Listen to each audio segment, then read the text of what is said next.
Coding স্কুলে সবাইকে স্বাগতম। আমাদের আজকের লেকচারে আমরা আবার ফুল অ্যাডার সম্পর্কে একটু আলোচনা করব। এর আগের দুটো লেকচারে আমরা ফুল অ্যাডার কাকে বলে, ফুল অ্যাডারের ইকুয়েশন কীভাবে ডেরাইভ করা যায় এটা দেখেছি, এবং পরের লেকচারটাতে আমরা দেখেছি যে কীভাবে শুধু চিন্তা করে ওই ফুল অ্যাডারের যে ইকুয়েশন বা এক্সপ্রেশন সেটাকে সিম্পলিফাই করা যায়। আজকে আমরা দেখব যে বুলিয়ান অ্যালজেব্রা ব্যবহার করে কীভাবে ফুল অ্যাডারের যে আমরা এক্সপ্রেশনগুলোকে পেয়েছি সেগুলোকে সিম্পলিফাই করা যায়। তো এটার জন্য আমাদের দুইটা বুলিয়ান এক্সপ্রেশন মনে রাখতে হবে আর কি বুলিয়ান অ্যালজেব্রার। তো সেটা হচ্ছে একটা হলো এ এক্সর বি, সেটা সমান সমান হচ্ছে এ নট বি এবং প্লাস হচ্ছে এ বি নট। আরেকটা হচ্ছে এ এক্স নট বি, এটা হলো A not B not or A B. তো এটা মনে রাখলাম। আর আরেকটা লাগবে, সেটা আমরা পরে আলাপ করবো লিখতে লিখতে। তো আমরা এর আগে ফুল অ্যাডারের এক্সপ্রেশন ডেরাইভ করার সময় আমরা দেখেছিলাম যে ফুল অ্যাডারের সামের ইকুয়েশনটা অনেকটা এরকম।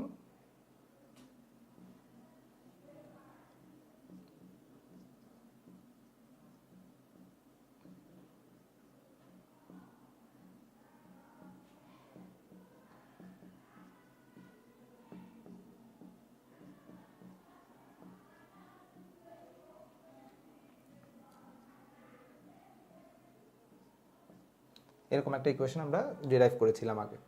তো আমরা দেখি যে এটাকে আসলে সিম্পলিফাই করা যায় কিনা।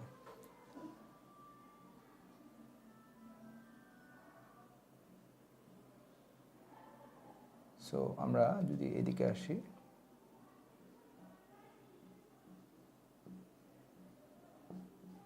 এ নট সি নট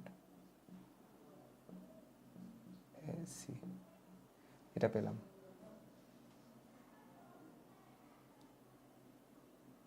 এখানে আমরা যদি বি প্রাইমটাকে কমন নিই তাহলে এ নট সিআই আর এ সিআই নট। ওকে, তো আমরা একটু এদিকে লিখছি এবার সরে। তো আমরা দেখছি যে এই এক্সপ্রেশনটা পাচ্ছি, এটা অনেকটা আমাদের এক্স নটের এক্সপ্রেশন আসলে, A not B not or A B. তাহলে এটাকে আমরা লিখতে পারি B A X not C one C I. আর এটাকে আমরা লিখতে পারি, এটা যদি দেখি এ নট সিআই আর এ সিআই নট, এটাকে আমরা দেখতে পারি এই এক্সপ্রেশনের সাথে সাথে এক্সরের যে এক্সপ্রেশন, তার মানে হলো B not A prime XOR CI, এটা পেলাম। তাহলে আমরা এই পুরো অংশটাকে যদি আসলে একটা কিছু ধরি, যেমন আমরা যদি এখানে এটাকে পি ধরি, আমরা যদি ধরি যে পি ইকুয়াল টু এ, এটা এভাবে লিখছি কেন, হ্যাঁ, এ এক্সর সিআই, তাহলে আমরা দেখতে পাচ্ছি যে তাহলে আমরা এক্সপ্রেশনটা কীভাবে লিখতে পারি, B not P plus B P not. অর্থাৎ এখানে আমরা আবার দেখতে পাচ্ছি যেটা আসলে এক্সরের এক্সপ্রেশন। তো আমরা সেটা লিখি বি এক্সর পি। এটা আমরা এখন যদি ভেঙে ফেলি তাহলে কী হবে, বি এক্সর এ এক্সর সি। তো এটা হলো আমরা এস এর যে ইকুয়েশনটা, অর্থাৎ সাম বিটটার যে ইকুয়েশন পেয়েছিলাম সেটার সিম্পলিফাইড ফর্ম। তারপর আমরা দেখব যে আসলে ক্যারি বিটটাকে কীভাবে সিম্পলিফাই করা যায়।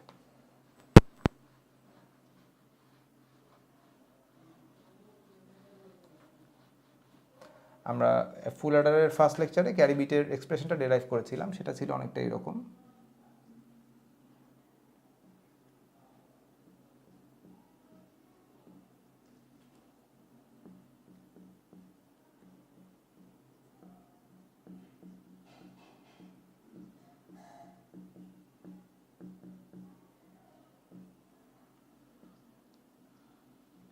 এরকম একটা এক্সপ্রেশন আমরা ডেরাইভ করেছিলাম। এখন আমরা বুলিয়ান অ্যালজেব্রার একটা ল জানি, সেটাকে আমরা এইভাবে যদি বলতে পারি আসলে যে অরটাকে আসলে এক্সটেন্ড করা যায়। এরকম আমরা এটা লেখা যে কথা এ অর এ, এটা লেখাও সে কথা, ঠিক একইভাবে এ অর এ এইভাবেও লেখা যায়। যাই হোক, তো এটা দিয়ে আমরা আসলে এই পুরোটাকে আমরা এর মতো একটা জিনিস ধরে নিতে পারি, ধরে এটাকে আমরা ভেঙে ফেলতে পারি। কীরকম আমরা দেখবো এখনই।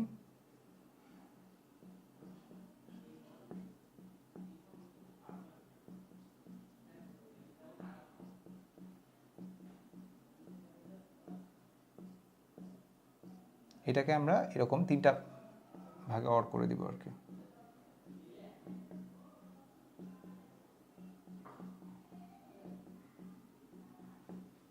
ওকে, এখন আমরা এই পুরো প্রত্যেকটাকে আমরা এই একটা করে সাথে সাথে জোড়া করে ফেলবো, সেটা কীরকম?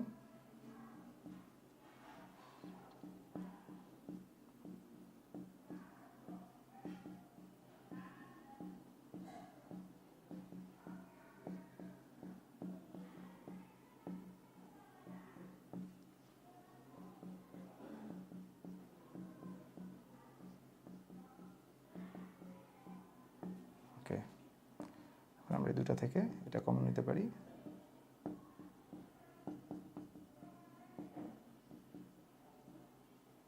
এই দুটো থেকে এটা নিতে পারি।